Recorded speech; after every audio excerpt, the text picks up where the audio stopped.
দুঃখ কি, ভয় কি, এদের কিছুটা এইভাবে ভাবা যেতে পারে।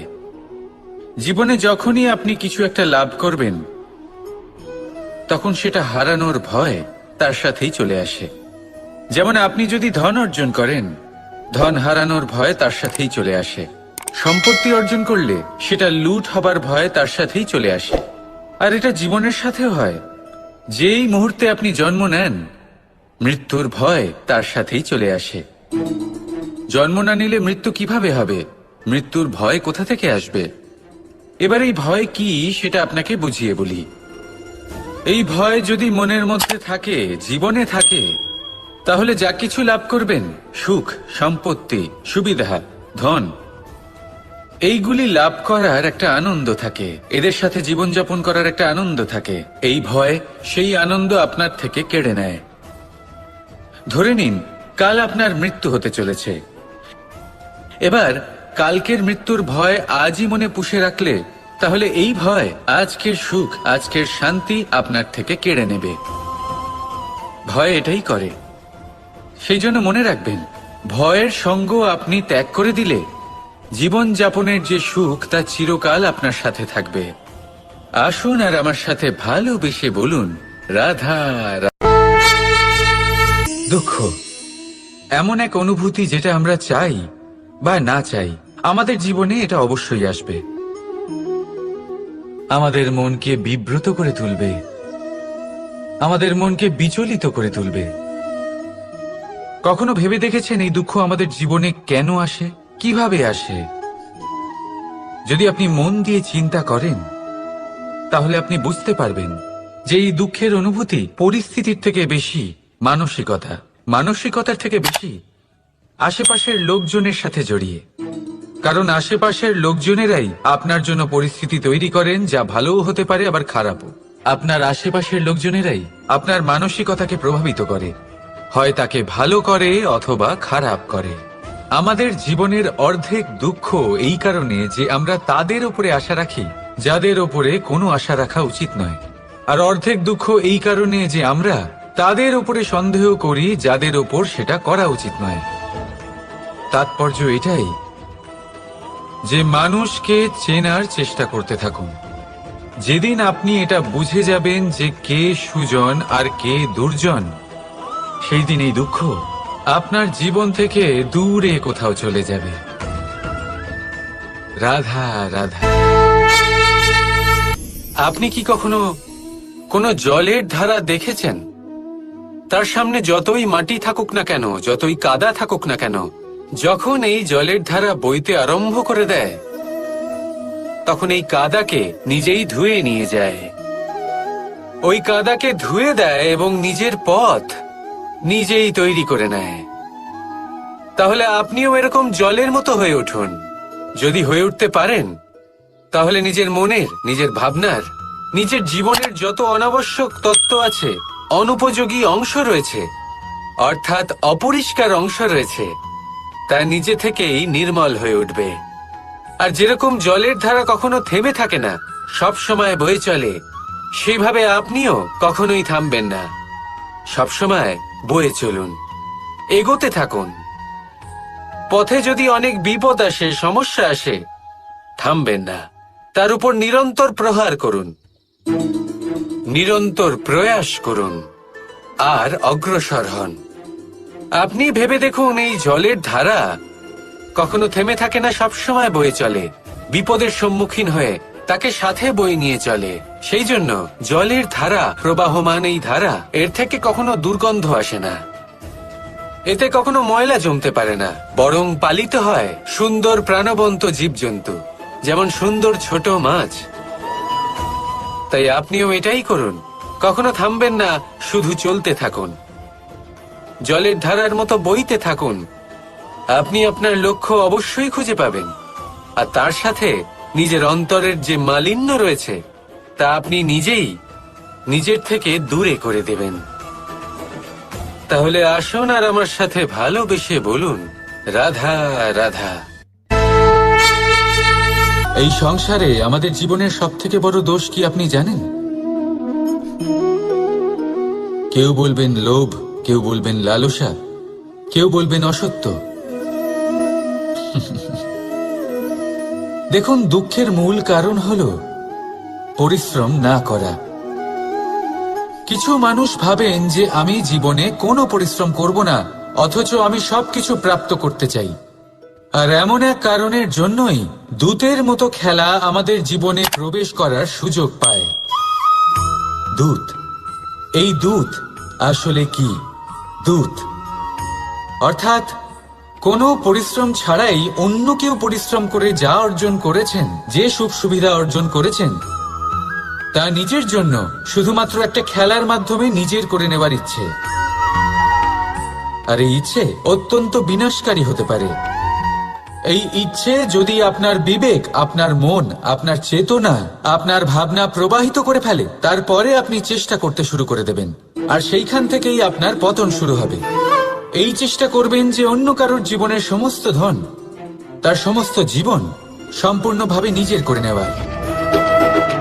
কারণ প্রথমে আশা জাগ্রত হয়, আর এই আশা হতাশায় পরিণত হতে সময় লাগে না।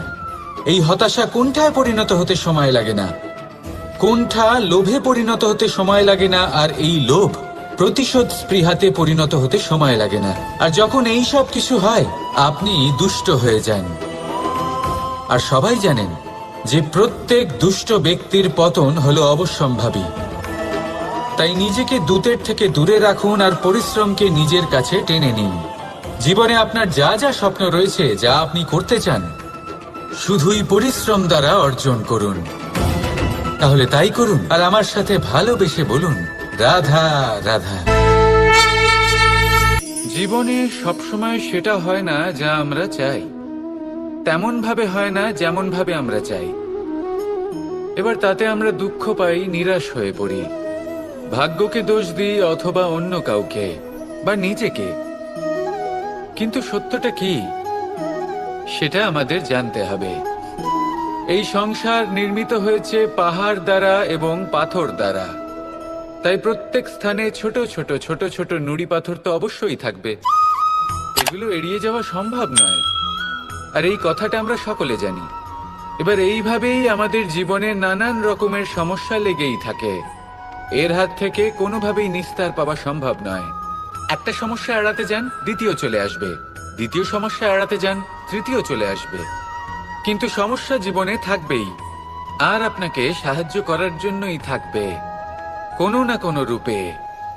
আপনার চারপাশে পাথর আছে, এটা আপনার উপর নির্ভরশীল আপনি কি করবেন, কোন পথে অগ্রসর হবেন এবং কিভাবে অগ্রসর হবেন। এবার দেখুন, এটা তো সবসময় সম্ভব নয় যে আপনার পদতলে ফুলের চাদর থাকবে, এটা তো অসম্ভব। সেই জন্য উচিত এটাই হবে যে আপনি পাদুকা পরিধান করে জীবনে অগ্রসর হন। এর সারমর্ম এটাই, যখনই জীবনে সমস্যা আসবে দৃঢ় হয়ে সম্মুখীন হন এবং এটা বোঝার চেষ্টা করুন যে এই সমস্যা জীবনে কেন এলো, কি শিক্ষা দিয়ে গেল। আপনার মধ্যে দোষ অবশ্যই থাকবে, তাকে গুণে পরিবর্তিত করুন। এই জীবন আরো বেশি সহজ সরল হবে এবং প্রসন্ন হয়ে বলবে, রাধা রাধা। বিন্দু বিন্দু জলেই সাগর নির্মাণ হয়। এবার এই কথা আমরা সকলে জানি। আপনি কি এই কথাটা জানেন যে ছোট ছোট সুখের দ্বারাই বড় সুখ লাভ করা যায়? একজন বাবাকে দেখুন, সন্তানের জন্ম থেকে তার যুবক হওয়া পর্যন্ত তার সাথে ছোট ছোট সুখ যাপন করেন। এই ছোট ছোট সুখগুলি তাদের প্রেমের সম্পর্কে গভীরতা নিয়ে আসে এবং প্রেমের এই গভীরতা তাদের জীবনে বড় সুখ নিয়ে আসে। এটা ঠিক সেই রকম যেরকম বিশাল এক সমুদ্রে, গভীর এক সমুদ্রে অমূল্য রত্ন খুঁজে পাওয়া যায়, এটাও ঠিক সেই রকমই। সেই জন্য জীবনে বড় বড় সুখের খোঁজ করতে গিয়ে সময় নষ্ট করবেন না। এই যে ছোট ছোট সুখ আছে, এগুলোকে যাপন করা শুরু করুন, এগুলোর আনন্দ লাভ করুন, এগুলো নিয়ে উৎসব পালন করুন, প্রেমের গভীরতা বুঝুন আর এই গভীর প্রেমে মন নিমজ্জিত করুন। তারপরে দেখুন এই মন আর এই জীবন সুপ্রসন্ন হয়ে বলবে, রাধা রাধা। আমাদের মনে যখন কোনো প্রশ্ন ওঠে, কোনো দ্বন্দ্ব জাগে, তখন আমরা যাই আমাদের গুরুর কাছে। আমাদের আরাধ্যের কাছে গিয়ে জিজ্ঞেস করি। এইভাবেই একদিন আমি পৌঁছলাম আমার আরাধ্যের কাছে, আমার মহাদেবের কাছে, আর ওনাকে প্রশ্ন করলাম যে মহাদেব, জীবনে আনন্দ পাওয়ার, উৎসব পালনের, প্রেম ভাগ করে নেবার, জীবনকে উপভোগ করে নেওয়ার সর্বশ্রেষ্ঠ সময় কোনটা? মহাদেব হাসলেন আর উনি বললেন, জীবনে উৎসব পালনের সব থেকে শ্রেষ্ঠ দিন হল মৃত্যুর ঠিক আগের দিনটা। প্রেম ভাগ করে নেওয়ার সব থেকে শ্রেষ্ঠ মুহূর্ত হল মৃত্যুর ঠিক আগের মুহূর্ত। জীবনকে উপভোগ করে নেওয়ার সর্বশ্রেষ্ঠ প্রহর হল মৃত্যুর এক প্রহর পূর্বে। তখন আমি চমকে গেলাম। আমি বললাম, কিন্তু মহাদেব, মৃত্যু তো অনিশ্চিত, আমরা জানিও না কবে আমাদের মৃত্যু হবে। মহাদেব আবার হাসলেন। উনি বললেন যে যদি আমরা এভাবে জীবন কাটাই যে আমরা জীবনের প্রত্যেক দিন, প্রত্যেক মুহূর্ত, প্রত্যেক প্রহর শেষ বলে মনে করি, তাহলে আমাদের সমস্ত জীবন আনন্দের সাথেই অতিবাহিত হবে। কি বলেন? তাহলে আপনিও এই কথা মনে রাখুন আর আমার সাথে ভালোবেসে বলুন, রাধা রাধা। ভগবান প্রত্যেক কঠিন পরিস্থিতিতে এই নামই আছে যা আমাদের উপায় দিয়ে থাকে। ব্যক্তি যান, ভগবানের পুজো করেন, আরাধনা করেন, ব্রত পালন করেন, মন্দিরে যান, পুজো পাঠ করেন, ভগবানকে জাগিয়ে তোলেন, আর তারপর শুরু হয় সমস্ত প্রশ্ন। হে ভগবান, আমার সাথে এরকম কেন হচ্ছে? কেন আমারই জীবনে এত দুঃখ আছে? আমি কিভাবে এর সম্মুখীন হব? আমাকে কেন এত কষ্ট ভোগ করতে হচ্ছে? হে ভগবান, আমি কি করব? আমাকে সাহায্য করুন, কোনো রাস্তা দেখান।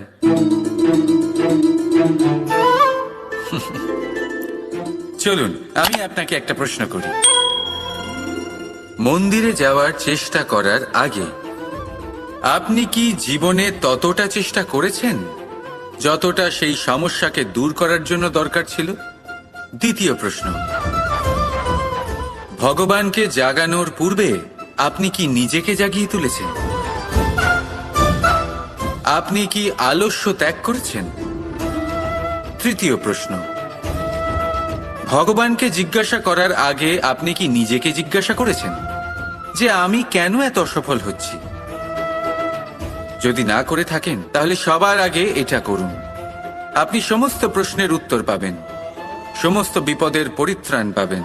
অন্য কোথাও নয়, নিজের ভেতরে তাকিয়ে দেখুন। চেষ্টা করুন নিজেকে জাগিয়ে তোলার। আপনি সফল অবশ্যই হবেন, কারণ এই পরমাত্মা, ওই পরমেশ্বর, ওই পরব্রহ্ম আপনার মধ্যেই তো আছে। রাধা রাধা।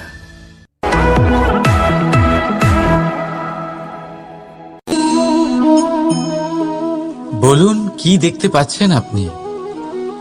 আমার হাতের এই সাদা বস্ত্র, নাকি এতে লেগে থাকা এই কালো দাগ? এবারে সত্যি কথা বলতে কি, আপনার নজর সবার আগে এই কালো দাগের ওপরে গেছে। ঠিক আছে, এমনই তো হয়। ভীষণ কম মানুষ থাকেন যারা ভাবেন কোনো ব্যক্তি ভীষণ পরিশ্রম করে এই বস্ত্র ধুয়েছেন, এটা শুকিয়েছেন। বেশিরভাগ মানুষের নজর যায় এই দাগের ওপরে, ভাবেন যে এটা কি করে লাগলো। কিছুটা এরকমই হয় আমাদের ব্যক্তিত্বের সাথে। আমাদের শুভ কর্মের ওপরে আমাদের একটা খারাপ কর্ম ভারী মনে হয়। এবারে ভাবুন, যদি আমি চন্দ্রের কথা বলি, তাহলে তার শীতল আলো দেখার পূর্বে তার কলঙ্ক লক্ষ্য করেন, সেই চাঁদে লেগে থাকা কালো দাগ দেখে নেন। সেই জন্যই বিশেষ করে যারা শুধুমাত্র শুভ চিন্তা করেন আর উপকারী কর্ম যারা করেন, তাদের আমি বলবো সাবধানে থাকবেন, কারণ আপনার একটা খারাপ কর্ম চিরকালের জন্য উদাহরণ হয়ে দাঁড়াবে। রাধা রাধা। সাফল্য, যদি আপনাকে জীবনে সাফল্য পেতে হয়, তাহলে আপনি একাধিক মানুষ পাবেন যারা একাধিক উপায় বলবে আপনাকে সাফল্য পাওয়ার। দীর্ঘ সময় ধরে পরিশ্রম, চেষ্টা, নির্ধারণ, নিষ্ঠা এই বিষয়ে ভাষণ দিতে থাকবেন। একাধিক রকমের উদাহরণ আপনার সামনে তুলে ধরবেন।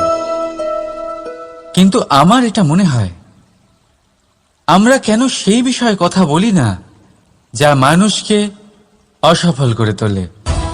শুধু দুটো ব্যাপার অসফল হওয়া নিশ্চিত করে। শুধু দুই ধরনের মানুষ বেশিরভাগ অসফল হন। প্রথম তারা যারা ভাবে অনেক কিছু কিন্তু কিছুই করে না, আর দ্বিতীয় তারা যারা অনেক কিছু করতে থাকে কিন্তু ভাবনা চিন্তা না করে।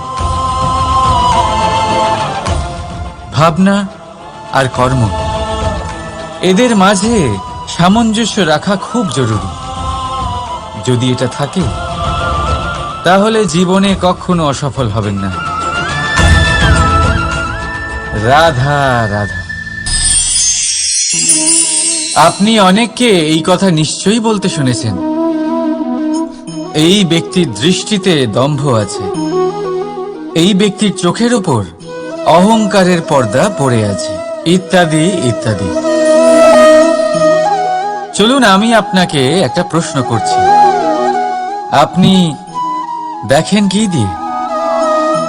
দৃষ্টি দিয়ে নাকি দৃষ্টিভঙ্গির সাহায্যে? ভাবুন। চিন্তায় পড়ে গেলেন নিশ্চয়ই। দৃষ্টি যে কোনো বস্তুর বা যে কোনো মানুষের শুধু বাইরের রূপটা দেখায়, যেখানে দৃষ্টিভঙ্গি আপনাকে সোজা আসল পরিচয়ের সাথে সাক্ষাৎ করায়। উদাহরণ হিসেবে চন্দ্র। চন্দ্র আমরা সবাই দেখেছি। বহু মানুষ আছেন যাদের চন্দ্র অত্যন্ত সুন্দর লাগে, আবার কিছু মানুষ এমনও আছেন যারা এই চন্দ্রের মধ্যেই দাগ খুঁজে বার করেন। এই হলো দৃষ্টিভঙ্গি। যদি নিজের দৃষ্টিভঙ্গিতে প্রেম রাখেন, ভালোবাসা রাখেন, সম্ভ্রম রাখেন, তাহলে তার বদলে আপনিও প্রেম আর সম্মান অবশ্যই পাবেন। এবারে দেখুন, যে জল দিয়ে ঈশ্বরের মূর্তি ধোয়া হয় তাকে চরণামৃত বলা হয়। এটার কারণ দৃষ্টিভঙ্গি। এখন আপনি পাথরকে ভগবান ভেবে পুজো করবেন নাকি ভগবানকে পাথর ভেবে পরিত্যাগ করবেন? সিদ্ধান্ত আপনার, কিন্তু এই সিদ্ধান্ত নির্ভর করে আপনার দৃষ্টিভঙ্গির ওপর। তাই নিজের দৃষ্টিভঙ্গি শুভ রাখুন, নিজের দৃষ্টিভঙ্গিতে ভালোবাসা রাখুন, আর আনন্দে বলুন রাধা রাধা। দুঃখ এমন এক অনুভূতি যেটা আমরা চাই বা না চাই, আমাদের জীবনে এটা অবশ্যই আসবে। আমাদের মনকে বিব্রত করে তুলবে, আমাদের মনকে বিচলিত করে তুলবে।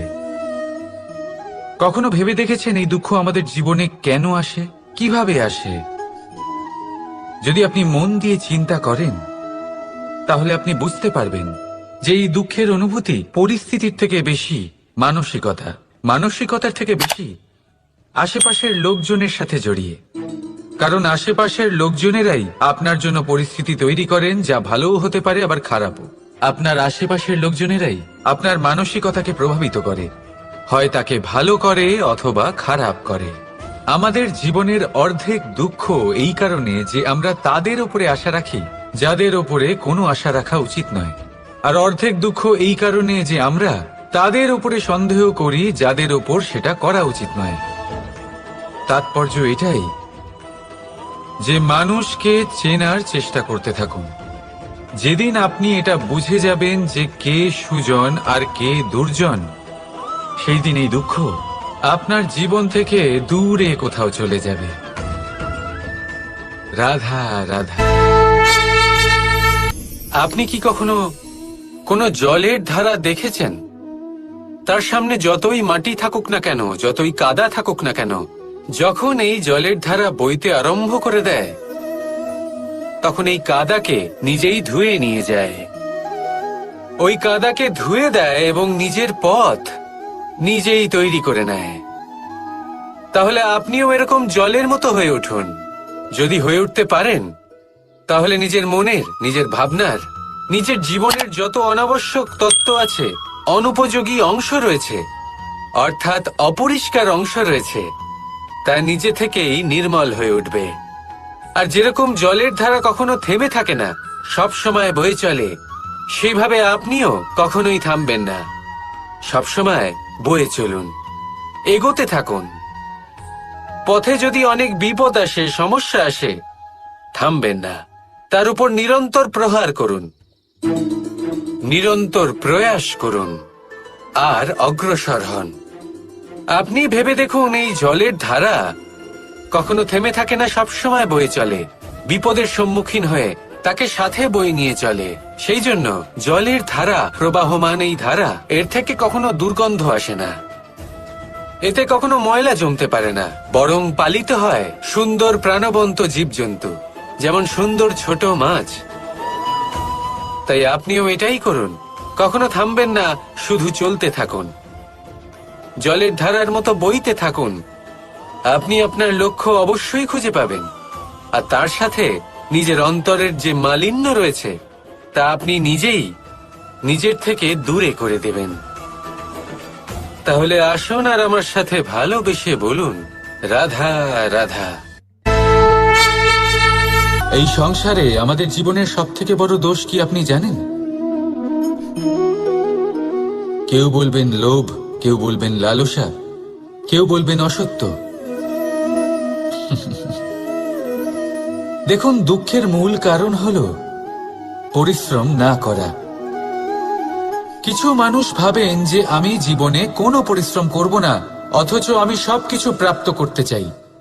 আর এমন এক কারণের জন্যই দূতের মতো খেলা আমাদের জীবনে প্রবেশ করার সুযোগ পায়।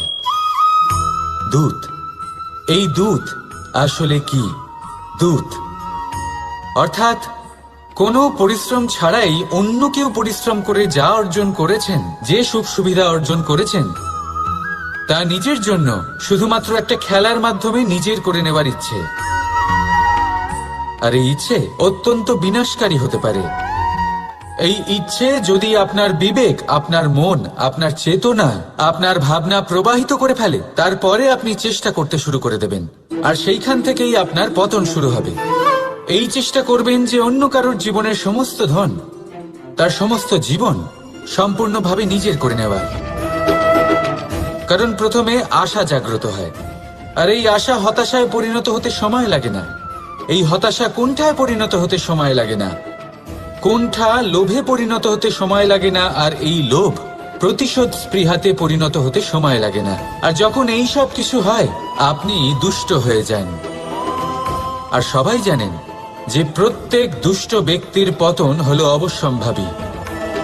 তাই নিজেকে দূতের থেকে দূরে রাখুন আর পরিশ্রমকে নিজের কাছে টেনে নিন। জীবনে আপনার যা যা স্বপ্ন রয়েছে, যা আপনি করতে চান, শুধুই পরিশ্রম দ্বারা অর্জন করুন। তাহলে তাই করুন, আর আমার সাথে ভালোবেসে বলুন, রাধা রাধা। জীবনে সবসময় সেটা হয় না যা আমরা চাই, তেমন ভাবে হয় না যেমন ভাবে আমরা চাই। এবার তাতে আমরা দুঃখ পাই, নিরাশ হয়ে পড়ি, ভাগ্যকে দোষ দিই অথবা অন্য কাউকে বা নিজেকে। কিন্তু সত্যটা কি, সেটা আমাদের জানতে হবে। এই সংসার নির্মিত হয়েছে পাহাড় দ্বারা এবং পাথর দ্বারা, তাই প্রত্যেক স্থানে ছোট ছোট ছোট ছোট নুড়ি পাথর তো অবশ্যই থাকবে। এগুলো এড়িয়ে যাওয়া সম্ভব নয়, আর এই কথাটা আমরা সকলে জানি। এবার এইভাবেই আমাদের জীবনে নানান রকমের সমস্যা লেগেই থাকে। এর হাত থেকে কোনোভাবেই নিস্তার পাওয়া সম্ভব নয়। একটা সমস্যা এড়াতে যান, দ্বিতীয় চলে আসবে, দ্বিতীয় সমস্যা এড়াতে যান, তৃতীয় চলে আসবে। কিন্তু সমস্যা জীবনে থাকবেই, আর আপনাকে সাহায্য করার জন্যই থাকবে কোনো না কোনো রূপে। আপনার চারপাশে পাথর আছে, এটা আপনার উপর নির্ভরশীল আপনি কি করবেন, কোন পথে অগ্রসর হবেন এবং কিভাবে অগ্রসর হবেন। এবার দেখুন, এটা তো সবসময় সম্ভব নয় যে আপনার পদতলে ফুলের চাদর থাকবে, এটা তো অসম্ভব। সেই জন্য উচিত এটাই হবে যে আপনি পাদুকা পরিধান করে জীবনে অগ্রসর হন। এর সারমর্ম এটাই, যখনই জীবনে সমস্যা আসবে দৃঢ় হয়ে সম্মুখীন হন এবং এটা বোঝার চেষ্টা করুন যে এই সমস্যা জীবনে কেন এলো, কি শিক্ষা দিয়ে গেল। আপনার মধ্যে দোষ অবশ্যই থাকবে, তাকে গুণে পরিবর্তিত করুন। এই জীবন আরো বেশি সহজ সরল হবে এবং প্রসন্ন হয়ে বলবে, রাধা রাধা। বিন্দু বিন্দু জলেই সাগর নির্মাণ হয়। এবার এই কথা আমরা সকলে জানি। আপনি কি এই কথাটা জানেন যে ছোট ছোট সুখের দ্বারাই বড় সুখ লাভ করা যায়? একজন বাবাকে দেখুন, সন্তানের জন্ম থেকে তার যুবক হওয়া পর্যন্ত তার সাথে ছোট ছোট সুখ যাপন করেন। এই ছোট ছোট সুখগুলি তাদের প্রেমের সম্পর্কে গভীরতা নিয়ে আসে এবং প্রেমের এই গভীরতা তাদের জীবনে বড় সুখ নিয়ে আসে। এটা ঠিক সেই রকম যেরকম বিশাল এক সমুদ্রে, গভীর এক সমুদ্রে অমূল্য রত্ন খুঁজে পাওয়া যায়। এটাও ঠিক সেই রকমই। সেই জন্য জীবনে বড় বড় সুখের খোঁজ করতে গিয়ে সময় নষ্ট করবেন না। এই যে ছোট ছোট সুখ আছে, এগুলোকে যাপন করা শুরু করুন, এগুলোর আনন্দ লাভ করুন, এগুলো নিয়ে উৎসব পালন করুন। প্রেমের গভীরতা বুঝুন আর এই গভীর প্রেমে মন নিমজ্জিত করুন। তারপরে দেখুন এই মন আর এই জীবন সুপ্রসন্ন হয়ে বলবে, রাধা রাধা। আমাদের মনে যখন কোনো প্রশ্ন ওঠে, কোনো দ্বন্দ্ব জাগে, তখন আমরা যাই আমাদের গুরুর কাছে, আমাদের আরাধ্যের কাছে গিয়ে জিজ্ঞেস করি। এইভাবেই একদিন আমি পৌঁছলাম আমার আরাধ্যের কাছে, আমার মহাদেবের কাছে, আর ওনাকে প্রশ্ন করলাম যে মহাদেব, জীবনে আনন্দ পাওয়ার, উৎসব পালনের, প্রেম ভাগ করে নেবার, জীবনকে উপভোগ করে নেওয়ার সর্বশ্রেষ্ঠ সময় কোনটা? মহাদেব হাসলেন আর উনি বললেন, জীবনে উৎসব পালনের সব থেকে শ্রেষ্ঠ দিন হলো মৃত্যুর ঠিক আগের দিনটা। প্রেম ভাগ করে নেওয়ার সব থেকে শ্রেষ্ঠ মুহূর্ত হলো মৃত্যুর ঠিক আগের মুহূর্ত। জীবনকে উপভোগ করে নেওয়ার সর্বশ্রেষ্ঠ প্রহর হলো মৃত্যুর এক প্রহর পূর্বে। তখন আমি চমকে গেলাম। আমি বললাম, কিন্তু মহাদেব, মৃত্যু তো অনিশ্চিত, আমরা জানিও না কবে আমাদের মৃত্যু হবে। মহাদেব আবার হাসলেন। উনি বললেন যে যদি আমরা এভাবে জীবন কাটাই যে আমরা জীবনের প্রত্যেক দিন, প্রত্যেক মুহূর্ত, প্রত্যেক প্রহর শেষ বলে মনে করি, তাহলে আমাদের সমস্ত জীবন আনন্দের সাথেই অতিবাহিত হবে। কি বলেন? তাহলে আপনিও এই কথা মনে রাখুন আর আমার সাথে ভালোবেসে বলুন, রাধা রাধা। ভগবান প্রত্যেক কঠিন পরিস্থিতিতে এই নামই আছে যা আমাদের উপায় দিয়ে থাকে। ব্যক্তি যান, ভগবানের পুজো করেন, আরাধনা করেন, ব্রত পালন করেন, মন্দিরে যান, পুজো পাঠ করেন, ভগবানকে জাগিয়ে তোলেন, আর তারপর শুরু হয় সমস্ত প্রশ্ন। হে ভগবান, আমার সাথে এরকম কেন হচ্ছে? কেন আমারই জীবনে এত দুঃখ আছে? আমি কিভাবে এর সম্মুখীন হব? আমাকে কেন এত কষ্ট ভোগ করতে হচ্ছে? হে ভগবান, আমি কি করব? আমাকে সাহায্য করুন, কোনো রাস্তা দেখান।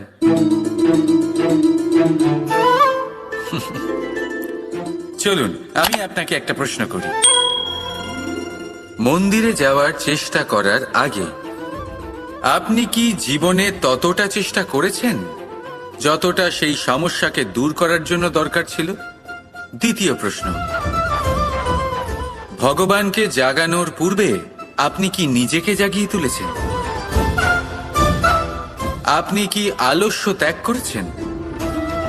তৃতীয় প্রশ্ন, ভগবানকে জিজ্ঞাসা করার আগে আপনি কি নিজেকে জিজ্ঞাসা করেছেন যে আমি কেন এত অসফল হচ্ছি? যদি না করে থাকেন তাহলে সবার আগে এটা করুন। আপনি সমস্ত প্রশ্নের উত্তর পাবেন, সমস্ত বিপদের পরিত্রাণ পাবেন।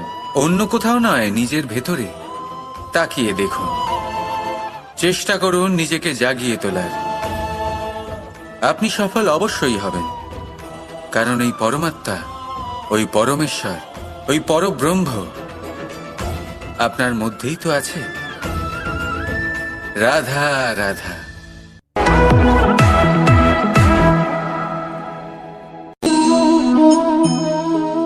বলুন, কি দেখতে পাচ্ছেন আপনি? আমার হাতের এই সাদা বস্ত্র, নাকি এতে লেগে থাকা এই কালো দাগ? এবারে সত্যি কথা বলতে কি, আপনার নজর সবার আগে এই কালো দাগের ওপরে গেছে। ঠিক আছে, এমনই তো হয়। ভীষণ কম মানুষ থাকেন যারা ভাবেন কোনো ব্যক্তি ভীষণ পরিশ্রম করে এই বস্ত্র ধুয়েছেন, এটা শুকিয়েছেন। বেশিরভাগ মানুষের নজর যায় এই দাগের ওপরে, ভাবেন যে এটা কি করে লাগলো। কিছুটা এরকমই হয় আমাদের ব্যক্তিত্বের সাথে। আমাদের শুভ কর্মের ওপরে আমাদের একটা খারাপ কর্ম ভারী মনে হয়। এবারে ভাবুন, যদি আমি চন্দ্রের কথা বলি, তাহলে তার শীতল আলো দেখার পূর্বে তার কলঙ্ক লক্ষ্য করেন, সেই চাঁদে লেগে থাকা কালো দাগ দেখে নেন। সেই জন্যই বিশেষ করে যারা শুধুমাত্র শুভ চিন্তা করেন আর উপকারী কর্ম যারা করেন, তাদের আমি বলবো সাবধানে থাকবেন। কারণ আপনার একটা খারাপ কর্ম চিরকালের জন্য উদাহরণ হয়ে দাঁড়াবে।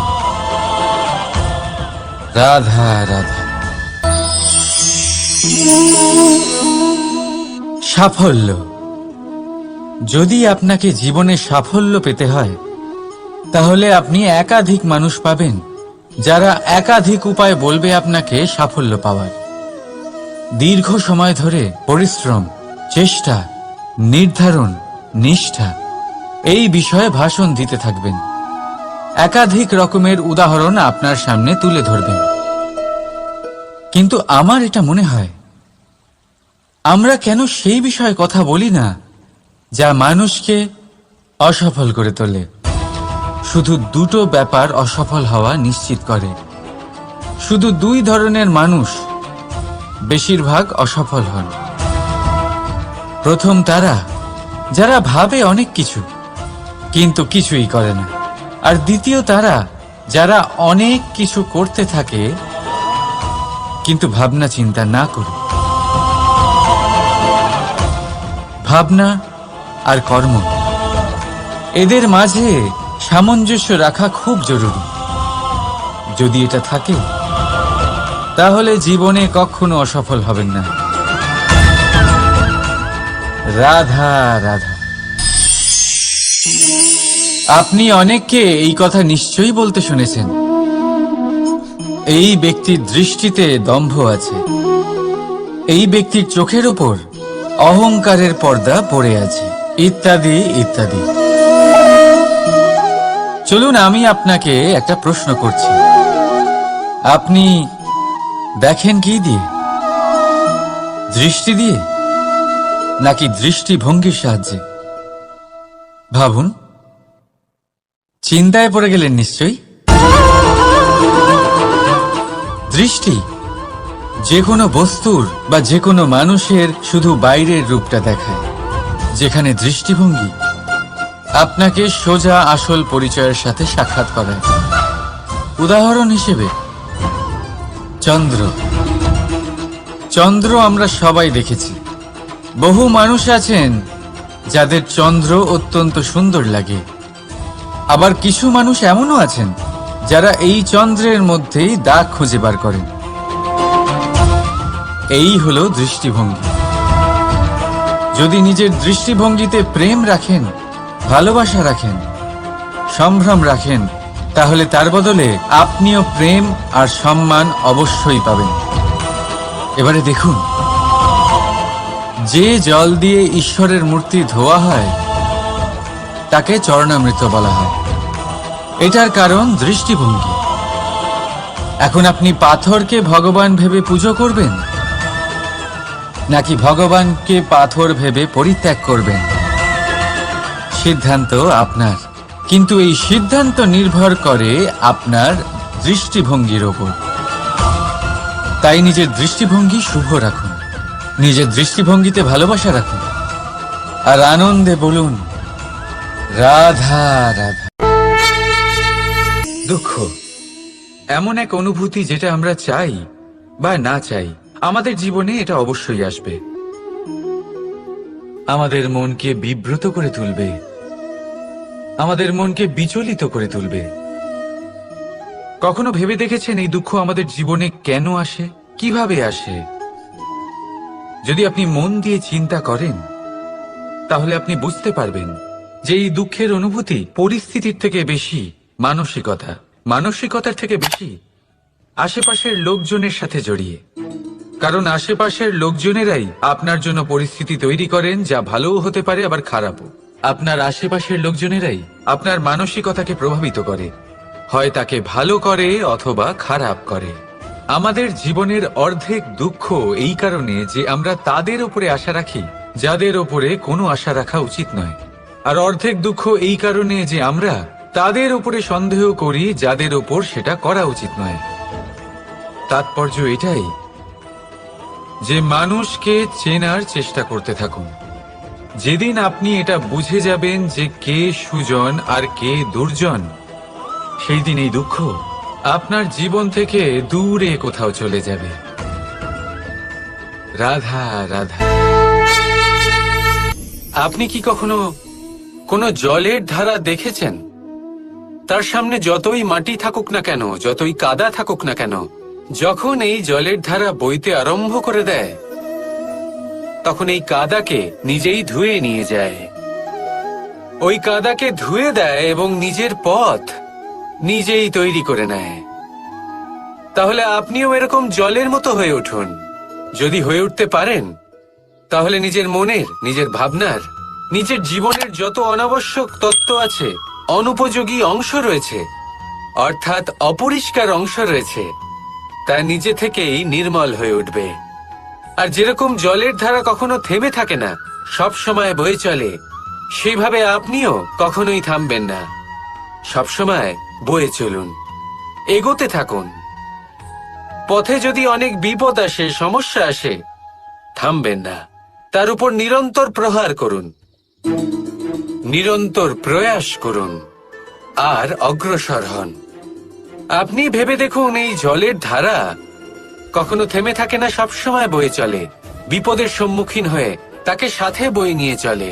সেই জন্য জলের ধারা, প্রবাহমান এই ধারা, এর থেকে কখনো দুর্গন্ধ আসে না, এতে কখনো ময়লা জমতে পারে না, বরং পালিত হয় সুন্দর প্রাণবন্ত জীবজন্তু, যেমন সুন্দর ছোট মাছ। তাই আপনিও এটাই করুন, কখনো থামবেন না, শুধু চলতে থাকুন, জলের ধারার মতো বইতে থাকুন। আপনি আপনার লক্ষ্য অবশ্যই খুঁজে পাবেন, আর তার সাথে নিজের অন্তরের যে মালিন্য রয়েছে তা আপনি নিজেই নিজের থেকে দূরে করে দেবেন। তাহলে আসুন আর আমার সাথে ভালোবেসে বলুন রাধা রাধা। এই সংসারে আমাদের জীবনের সবথেকে বড় দোষ কি আপনি জানেন? কেউ বলবেন লোভ, কেউ বলবেন লালসা, কেউ বলবেন অসত্য। দেখুন, দুঃখের মূল কারণ হল পরিশ্রম না করা। কিছু মানুষ ভাবেন যে আমি জীবনে কোনো পরিশ্রম করব না, অথচ আমি সবকিছু প্রাপ্ত করতে চাই। আর এমন এক কারণের জন্যই দূতের মতো খেলা আমাদের জীবনে প্রবেশ করার সুযোগ পায়। দূত, এই দূত আসলে কি? দূত অর্থাৎ কোনো পরিশ্রম ছাড়াই অন্য কেউ পরিশ্রম করে যা অর্জন করেছেন, যে সুখ সুবিধা অর্জন করেছেন, তা নিজের জন্য শুধুমাত্র একটা খেলার মাধ্যমে নিজের করে নেওয়ার ইচ্ছে। আর এই ইচ্ছে অত্যন্ত বিনাশকারী হতে পারে। এই ইচ্ছে যদি আপনার বিবেক, আপনার মন, আপনার চেতনা, আপনার ভাবনা প্রবাহিত করে ফেলে, তারপরে আপনি চেষ্টা করতে শুরু করে দেবেন, আর সেইখান থেকেই আপনার পতন শুরু হবে। এই চেষ্টা করবেন যে অন্য কারোর জীবনের সমস্ত ধন, তার সমস্ত জীবন সম্পূর্ণভাবে নিজের করে নেওয়ার। কারণ প্রথমে আশা জাগ্রত হয়, আর এই আশা হতাশায় পরিণত হতে সময় লাগে না।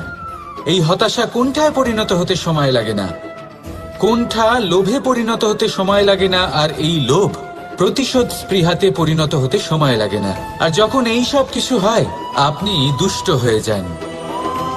আর সবাই জানেন যে প্রত্যেক দুষ্ট ব্যক্তির পতন হলো অবশ্যম্ভাবী। তাই নিজেকে দূতের থেকে দূরে রাখুন আর পরিশ্রমকে নিজের কাছে টেনে নিন। জীবনে আপনার যা যা স্বপ্ন রয়েছে, যা আপনি করতে চান, শুধুই পরিশ্রম দ্বারা অর্জন করুন। তাহলে তাই করুন আর আমার সাথে ভালোবেসে বলুন,